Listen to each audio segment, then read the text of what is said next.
Hello my lovelies, my name is Mina. Welcome to my channel Mina Reads, and today we're going to be talking about all the books that I read in February. There were 11 of them. February was a very interesting month for me in life and in terms of reading. But as far as life stuff goes, I graduated. This is my degree. About to get it framed, and yeah, I got my degree in English literature, and I'm so excited to finally have closed that chapter of my life. If you've been on my channel for a long time, you'll know that getting my degree was like a really difficult process for me. I struggled a lot with my mental health along that journey, and so being able to have finally achieved this goal is just so important to me, and moving into a new chapter of my life is so exciting and also very terrifying. Directly after my graduation, which was on the 1st of February, I needed a lot of distractions. I read a whole lot of books. I read a lot more books in February than I did in January, and I'm excited to share all of that reading with you. First, I'd like to thank the partner of today's video, Dossier. Okay, so like I said, I'm entering a new chapter of my life, and it's time to be an adult, like an adult, a real grown woman. And part of my grown woman journey is trying to find my signature scent, and that's why I'm really excited to be partnering today with Dossier. Dossier is an amazing perfume company that gives you luxury quality perfumes at affordable costs. I absolutely adore them, and all of the perfumes that I'm going to talk about with you today are under $50 right now, so incredible. They smell amazing. Dossier does like impressions of some really popular, sought after, like luxury name brand perfumes, but obviously for much cheaper, and they smell so amazing. So it works for me as a broke post-grad. The scent that I'm currently using is Ambery Vanilla. This one is inspired by YSL's Black Opium. I am so truly and utterly obsessed with this scent. It just smells so good, and I've gotten so many compliments on it, and it's just like, it's incredible. Like, I would highly recommend it. The other perfume that I'm trying out right now is the Floral Marshmallow, and it's a little bit different than anything that I've gone for before. This one is inspired by Kilian's Love Don't Be Shy. It's sweet, it's musky, it's very sophisticated, it's very grown and sexy. I really like it, and I just like am kind of obsessed. I love trying out new perfumes and new scents, especially as like the seasons change, and I feel like this is like a perfect wintry scent, but I feel like Ambery Vanilla is going to be perfect transitioning into spring and summer. And really excitingly, Dossier, though they have like some perfumes that are inspired by popular ones you may have heard of before, they also have their own original collection, and so they have the Speakeasy collection out right now, and oh my god, this perfume smells so incredible. I actually want to drink it. This is called Bubbly Spritz and Bitters, and obviously it's inspired by Speakeasy, it's inspired by being at a club or a bar with a cocktail, and it smells like the most amazing cocktail. I just want to drink it. Like, it smells so good. So I would highly recommend checking Dossier out at the link in my description below. If you want some high quality perfume, it lasts forever on the skin, it's not irritating at all, and I got so many compliments wearing it, so I definitely recommend checking it out if you're in the market for some new perfume. And thank you so much to them for partnering with me on today's video. Alright y'all, so let's get into these reviews. So in February, I read 2,361 pages. I read 3 physical books, the rest were ebooks, and I had an average star rating of 3.73, so not a bad reading month by any stretch of the imagination. I'm really excited to tell you about these books. The first one I'm going to tell you about is really special to me, and that is Baby Sugar by Reagan Watkins. Reagan is my best friend. We have been best friends since high school. She released this book like 4 years ago, and I read it at the time, but I wanted to reread it because she has just recently released her second poetry collection, and I kind of wanted to read them together just so I could see like her evolution as a poet. I love how passionate she is as a woman, as a writer, as a business person. I just love her. You know, that's my best friend, and you may have seen her on my Instagram. We've been doing a lot of like traveling together and stuff, but I just love her so much, so I wanted to give her a little moment and shout her out. But yeah, I love my girl, and I had to support her and read her book this month, and I'm planning to read her second poetry collection, which is down here, and it's called Sweet and Sour Dreams, in March, and I'm excited to get into it. So then I read Post Traumatic by Chantal V. Johnson, and this book was a buddy read with Jen from Everything She Reads on Instagram and also on TikTok. I will leave like links to her stuff in the description below, and I'll insert a little picture so you can see what her accounts look like if you'd like to follow her.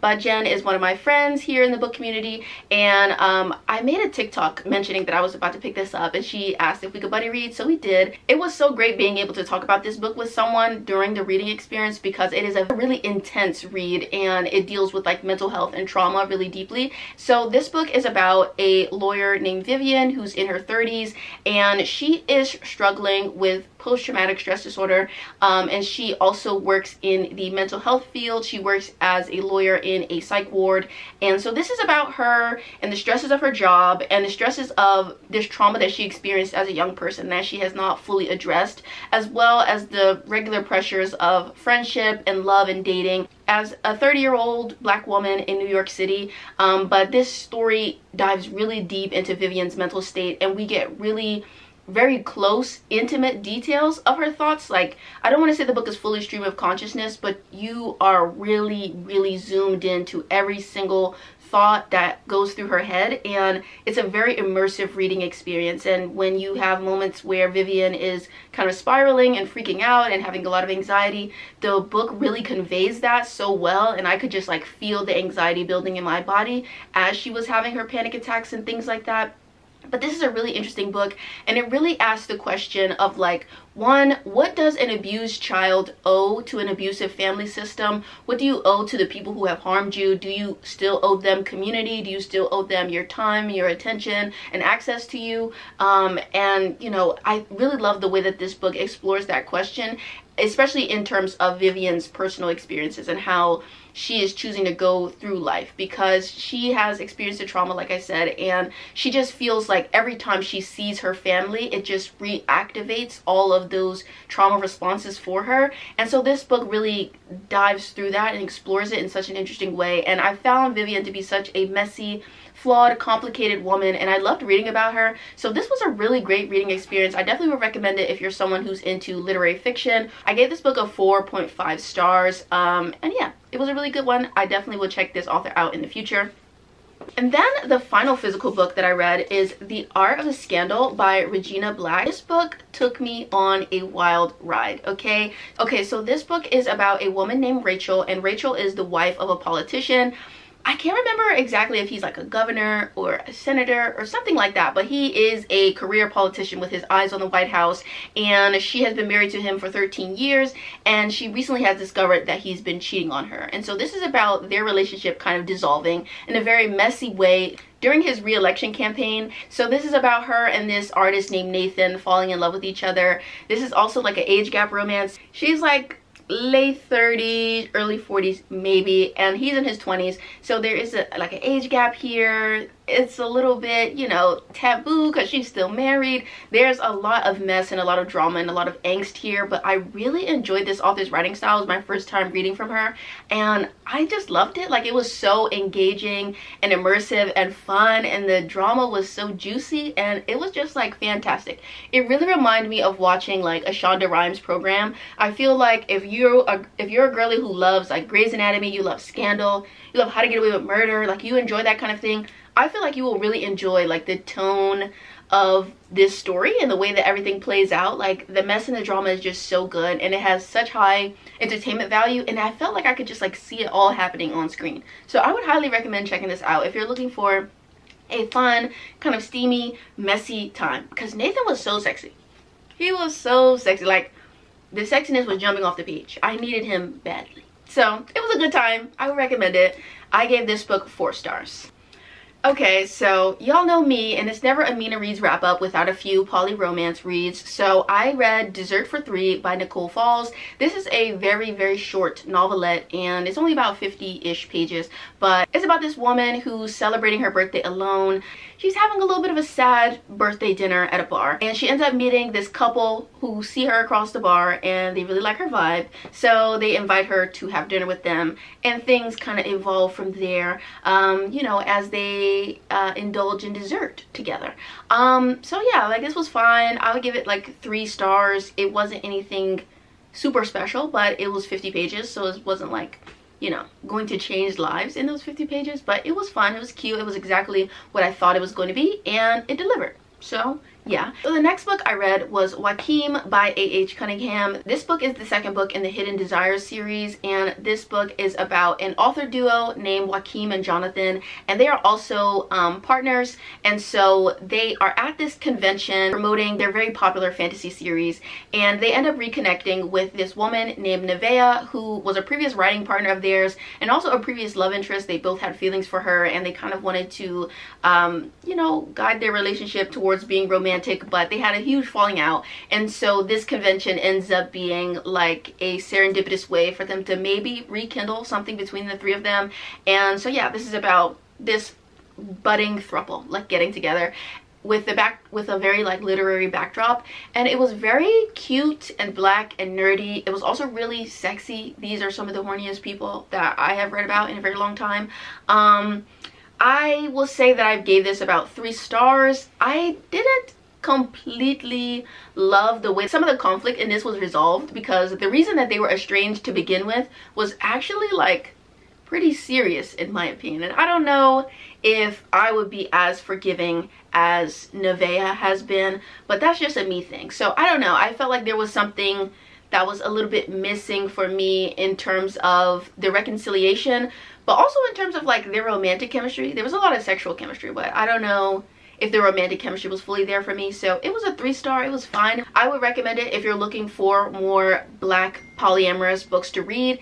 But yeah, like 3 stars is not a bad rating by any means. I had a fun time reading it. I read the whole book in pretty much a day. Like, it was okay, but it just wasn't my new favorite romance. However, I did read a really amazing queer black romance after that.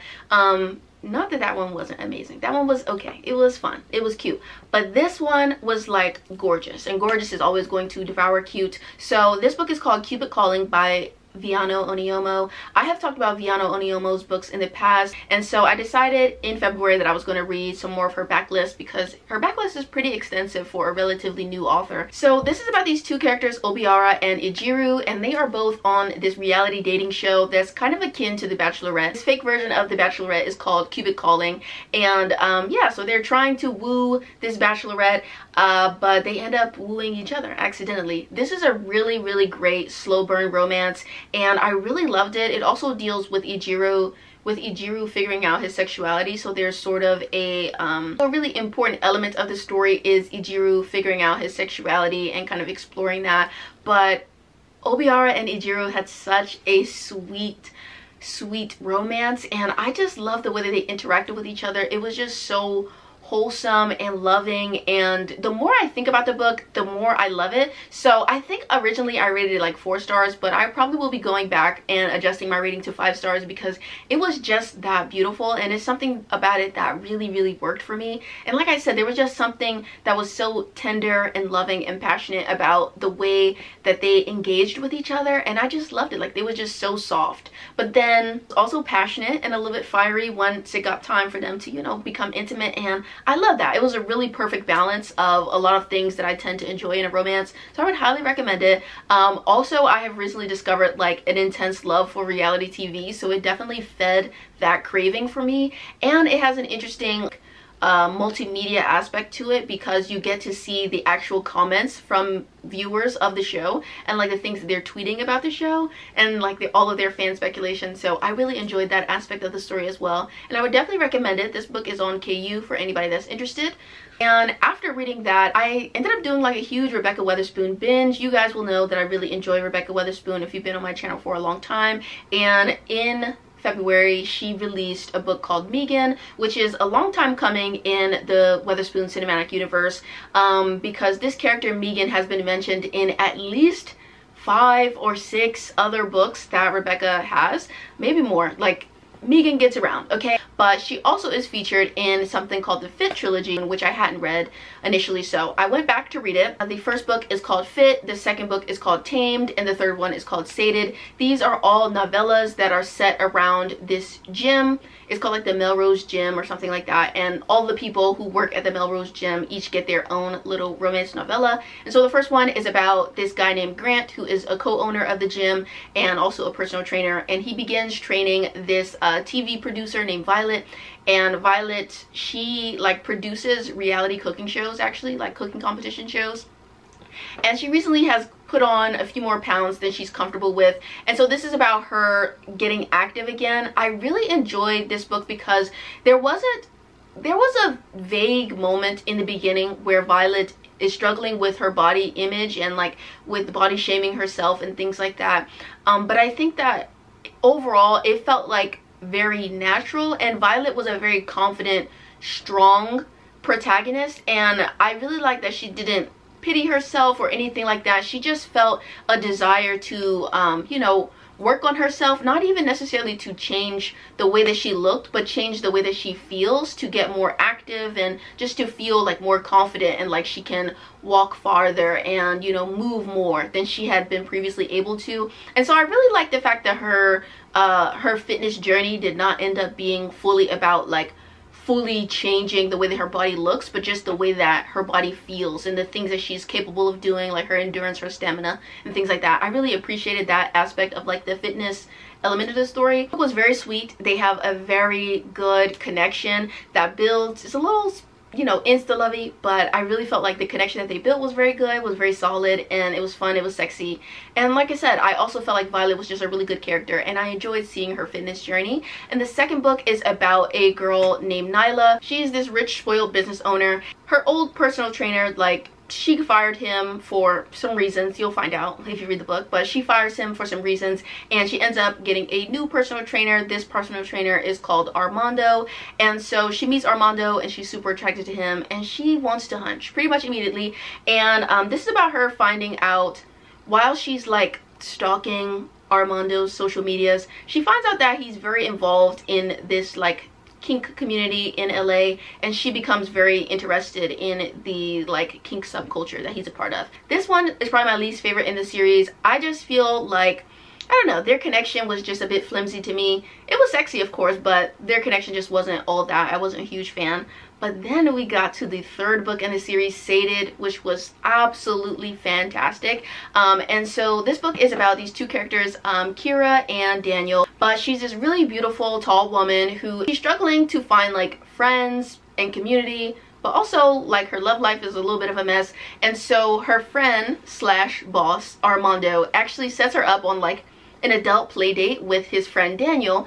She's going to this like convention for nerds pretty much, and Daniel's going to be there because his brother is an actor on this really popular sci-fi show that Kira is obsessed with.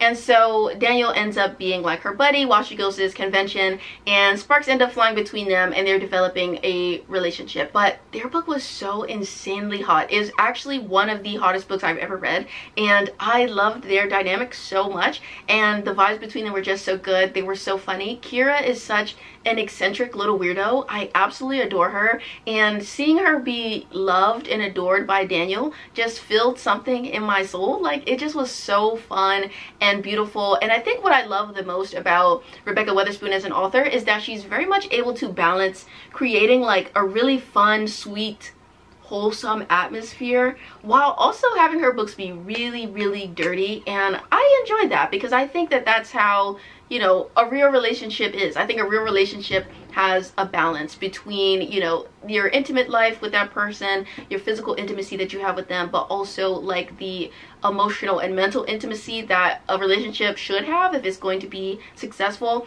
And I feel like she really does that well in a way that a lot of other spicy romances don't do for me. So that's one thing I always have loved and will continue to love about Rebekah's books. And so I'm really glad that I finally got around to reading the Fit trilogy, and I'm glad that I read it because it provided some good backstory for Meegan once she gets her own book. So Meegan is about Meegan, who has been a part of this same kink community that the previous characters in the Fit trilogy were a part of in LA. They all frequented like this same club. They're all very heavily involved in it, and Meegan has recently pulled away from the club. She just feels like everybody is pairing off and getting married, and she just feels really left behind and rejected by some of her previous play partners. So she is really struggling a little bit, and she's kind of in her depressed era. Her friend Zenny ends up actually like matchmaking her with this millionaire guy named Alin, because Alin needs like a fake date to go with him to some political events, and Meegan is like, well, I'm not really doing anything on Friday night, so why not? I'll go to this event with him. And once she goes to this event with Alin, they end up like actually real sparks are flying, so they're like, well, let's not fake date, let's just really date. And so this is about them dating and Meegan finally getting the kind of emotional intimacy and love and care and like committed relationship that she has always been seeking. But they were so fun, and it was such a rewarding book to read, especially after seeing Meegan struggle through some of the other books in Rebekah's cinematic universe, because Meegan has faced a lot of rejection in her romantic life, and it was just something so sweet and special about reading her like find her happy ending with a millionaire, no less. we love that for her. This next book that I'm about to tell you about is literally my baby. I will fight anybody who hates this book. I genuinely believe that if you read this book and you don't have any appreciation for it at all, your third eye is not open, you're not a serious person, like if you don't like this book, we can't be friends. Like, I'm being so serious, and I feel that passionately about the book because it is just so, it's just such a me book. And Kay Ancrum is the absolute literary love of my life because this book slayed me on so many different levels. The book is about a teenage boy named Icarus who has a really insane night job, and his father is a forger, and so he helps his father with these artistic forgeries that they sell on like the black market. But his father is also not well, and he has this personal vendetta against a rich man that lives in the town that they live in. So he is constantly burgling things from the man's house, and he has trained Icarus to do the same. And so they're constantly burgling and vandalizing this man's house and stealing things from him, priceless paintings and artifacts from him, and forging new ones to replace them with. And it's a very, like, it sounds like a really silly concept. Like, it requires a lot of suspension of disbelief. Like, how are they not getting caught? I couldn't tell you, but this book ends up being one of the most emotionally moving books I have read in a really, really long time. I absolutely adored this story about Icarus, who is really forced to grow up before his time. And part of what we see with the story is that he is someone who is very charismatic and well loved in his community, even though he has to hold himself apart from everyone to keep all of these like family secrets that his father is interested in guarding, so that they can continue doing this insane like personal vendetta against this rich man in the town. And you just can see like this sort of isolation that Icarus is experiencing in a way that he can't really reach out for help. And I feel like the way that his loneliness was portrayed was so good, particularly because he's lonely, but there are many people in his life who are sort of reaching out to him and trying to be in community with him, but he just can't allow himself to be intimate with them and to you know, let them into like his life in any real way. And how lonely and isolating that can be, even if you're surrounded by, you know, a crowded room of people who really care about you, how isolating it can be if you're like really stuck in your head. And I just felt that Icarus was such a well portrayed protagonist, and there was something about him that was just so beautiful and tragic and amazing, and I love him, and he is my new fictional son. I have adopted him. This book is also a love story, and the love story that blossoms in this genuinely brought me to my knees, brought tears to my eyes. The love confessions, the way that they speak to each other is just so moving and beautiful, and I will love Kay Ancrum's writing forever. It was so incredible and poetic and lyrical and magical, and I just love the way that Kay Ancrum portrays community and portrays love and portrays passion between characters. I think that she does it better than pretty much any author that I've read from ever, let alone YA authors that I have read in my years. Beyond measure. It was so good. This book also has intersex representation, and that is own voices representation, and Kay Ancrum has talked a lot on her Twitter about how important it was to be writing an intersex character and like seeing that representation for herself. But this book was phenomenal. I would highly recommend checking it out, and I just can't say enough good things about it. I will, however, say that even though this is, you know, like vaguely inspired by Greek mythology, obviously it's not a Greek mythological retelling, and I feel like it's labeled as that on Goodreads if you look the book up, but it's not a Greek mythological retelling. The main character's name is just Icarus, and his love interest's name is Helios, but it's not a Greek mythological retelling. I pinky swear, okay? So don't go into it expecting that. It is a very contemporary, small town, like, romance coming of age story. So don't go into it expecting it to be a Greek mythological retelling. You will be very disappointed, and I don't want you to be disappointed. I want you to read this and be wowed and love it. So yeah, I just would definitely recommend checking this book out. It was my first and only 5-star read of the year so far. I just absolutely cannot say enough good things about it, so please read this book. So thank you so much for watching, you guys. I had a really good reading month in February, and I'm excited to see what March has in store for me. And if you enjoyed this video, maybe share it with a friend. The YouTube algorithm hates me, but I love you guys, and I want you guys to actually see my videos. So, you know, if you enjoy the content, be sure to like, comment, subscribe, turn on post notifications, and all of that jazz. And I will hopefully see you in my next video. Bye, you guys. Mwah.